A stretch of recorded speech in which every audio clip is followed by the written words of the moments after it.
anymore. We're going to pull together and we're going to find a way to get out of here. First, we're going to see.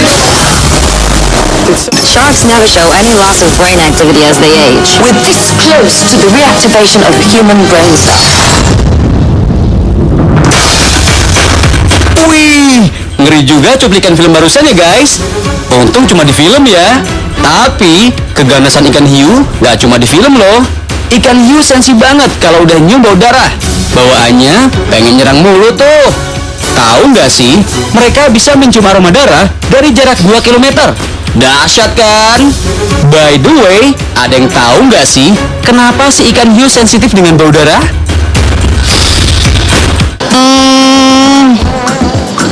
Apa ya? Mungkin kalau dia bereaksi pada bau menyan, dia lebih pada makhluk gaib dibanding ikan hiu.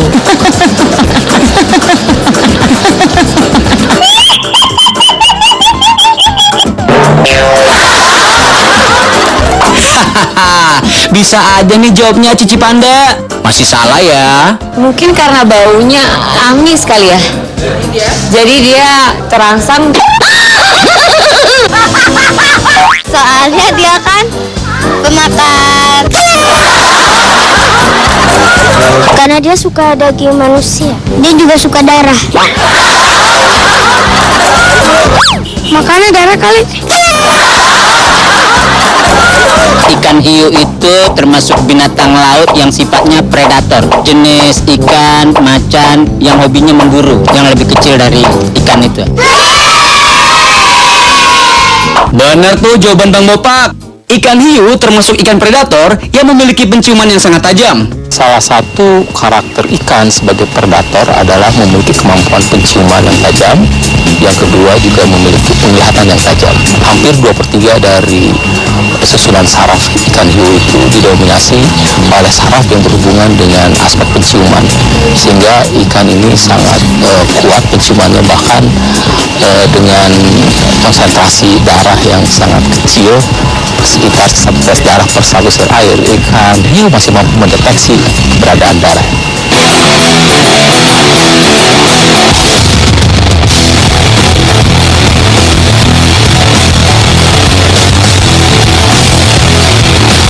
Posisi hidung ikan hiu juga mempengaruhi ya guys. Letak hidung yang berada di depan memudahkan si ikan hiu untuk mendeteksi keberadaan mangsanya. Apalagi kalau si mangsa berdarah, bisa makin nafsu si ikan hiu untuk menyerang. Kalian tahu nggak sih guys, ikan hiu terbesar adalah whale shark atau hiu paus. Dalam urutan rantai makanan di laut, ikan hiu bersama dengan ikan-ikan besar yang lainnya menjadi pemangsa paling atas.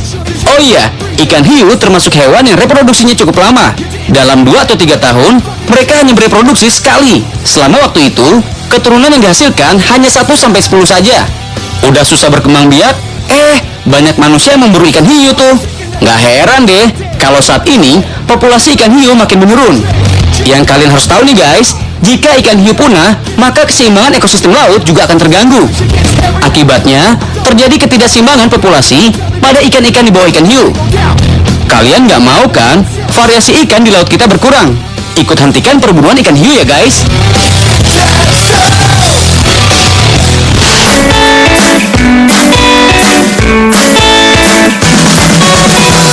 Kalau ikan yang satu ini, pasti kenal dong. Yap, ikan cupang. Ikan cupang terkenal sebagai ikan aduan karena sifatnya yang nggak bisa akur. Nah, ada yang tahu nggak sih kenapa ikan cupang nggak bisa akur?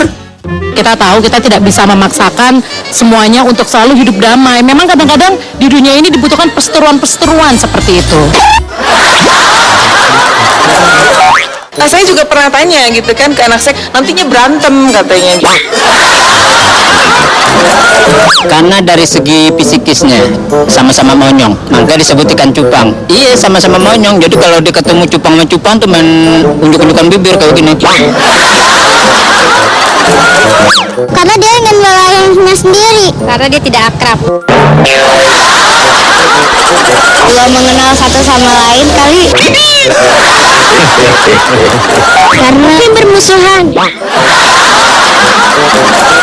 Kalau ikan cupang emang dari sana yang suka berantem.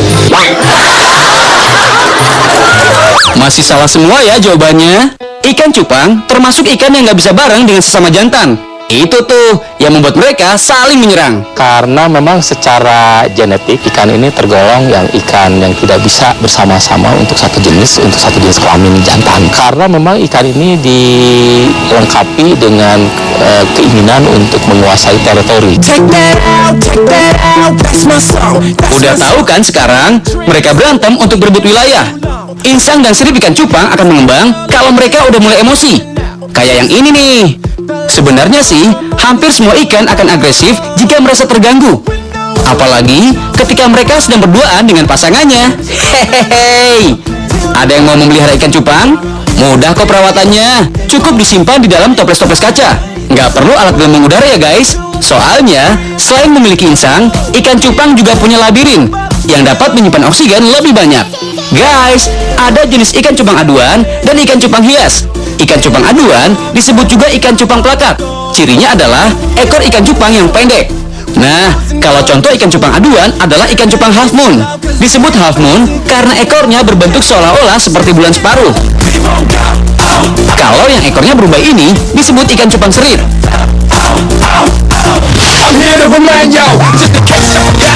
Masih tentang ikan ya guys, kita punya pertanyaan nih. Sebenarnya ikan tidur nggak sih?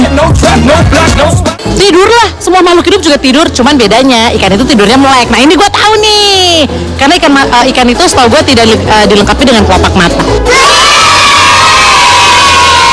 Ikan setahu gue sih enggak kayaknya deh. Orang dia melek terus tidurnya juga melek kayaknya ya. Kalau ikan merem, waduh, jangan-jangan ikan jadi-jadian. Ikan kalau menurut analisa Bopak tidur, cuman nggak tahu tidurnya karena kerendam air matanya. Kalau merem itu bukan ikan, namanya jin. Tidur dengan mata terbuka. Iya. Iya. Dengan mata terbuka. Enggak. Dari semua jawaban, cuma Cici Panda nih yang menjawab paling benar. Biar makin yakin, kita kasih penjelasan ahlinya nih. Sebetulnya ikan tidur seperti kita juga. Hanya memang ikan tidak memiliki kelopak mata. Nah, ikan itu tidur dicirikan dengan gerakannya apabila dia biasanya gerakannya lincah atau berenang kian kemari.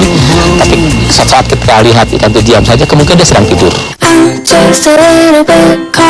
Emang susah-susah gampang sih ya buat mengetahui seekor ikan itu tidur apa enggak. Ciri-cirinya ya seperti yang dijelasin Pak Irzal tadi guys. Perubahan aktivitas ikan yang tadinya aktif menjadi agak pendiam. Tapi meskipun sedang tidur, ikan akan tetap waspada loh guys. Kewaspadaan ikan ini terlihat dari tubuhnya yang tetap mengikuti gerakan air. Ketika ikan merasakan ada gangguan, maka si ikan akan langsung bergerak menyelamatkan diri. Hehehe. Tempat tidur ikan juga beda-beda nih guys. Ada yang di sela-sela karang, ada yang dia mengambang, ada yang ke dasar akuarium, atau menyembunyikan dirinya di dalam tanah. Kalau ikan yang ini bukan sedang tidur ya guys, memang tingkah lakunya seperti ini. Mereka suka berenang dengan badan terbalik. Namanya ikan Cynodontis. Asalnya dari Afrika. Lucu ya?